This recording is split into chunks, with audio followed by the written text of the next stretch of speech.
Hello traders. Day 2 of open rich breakout strategy. இன்றைக்கி வந்து பார்த்திங்கன்னா நமக்கு ப்ராப்பரான பிரேக் அவுட்டே நடக்கலை. ஸோ பிரேக் அவுட் நடக்குது, ரீடெஸ்ட் ஆகுது, பிரேக் அவுட் நடக்குது, ரீடெஸ்ட் ஆகுது, அது மாதிரி தான் இருந்துச்சு. நமக்கு ஃபேர் வேல்யூ எப்பவுமே கரெக்டாக கிடைக்கல.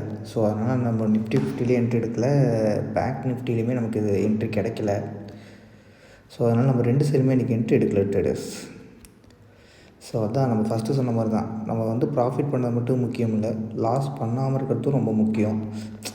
பேங்க் நிஃப்டிலையுமே பார்த்திங்கன்னா நமக்கு அப்சைட் பிரேக் ஆகிற மாதிரி ஆச்சு, ஒரு ஃபேர் வேல்யூ கேப் கிடச்சிது இந்த இடத்துல.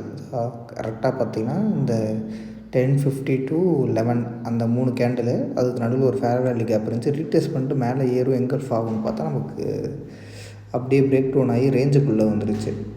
ஸோ நம்ம அதுலேயுமே என்ட்ரி எடுக்கல ட்ரேடர்ஸ். ஓகே ட்ரேடர்ஸ், நம்ம இந்த ஸ்ட்ராட்டஜி வந்து எனக்கு ஓரளவுக்கு கரெக்டுன்னு தோணுது. ஏன்னா இன்னத்துக்கு நம்ம பிரேக் அவுட் ஆனோன்னு என்ட்ரி எடுக்கணும்னா அதில் என்ட்ரி எடுத்திருப்போம். இந்த கேண்டில் 10:55 கேண்டில் என்ட்ரி எடுத்திருப்போம். என்ட்ரி எடுத்துகிட்டு பார்த்திங்கன்னா கண்டிப்பாக நம்ம ஸ்டாப் லாஸ் செட் ஆகிருக்கும், நமக்கு லாஸ் ஆகிருக்கும் ட்ரேடர்ஸ். ஸோ நம்ம அந்த லாஸை இன்றைக்கி அவாய்ட் பண்ணியிருக்கோம் பிகாஸ் ஆஃப் அவர் ரூல்ஸ். நம்ம ரூல்ஸை ப்ராப்பராக ஃபாலோ பண்ணுறங்கிற ஒரே காரணத்தில் மட்டும் தான் நம்ம லாஸ் அவாய்ட் பண்ணியிருக்கோம். ஸோ இதுலேருந்து என்ன தெரியுதுன்னா, டிசிப்ளின் ரொம்ப இம்பார்ட்டன்ட். ரூல்ஸை ப்ராப்பராக ஃபாலோ பண்ணணும் ட்ரேடர்ஸ். ஸோ நாளைக்கு என்ன நடக்குதுன்னு பார்க்கலாம். Bye bye traders.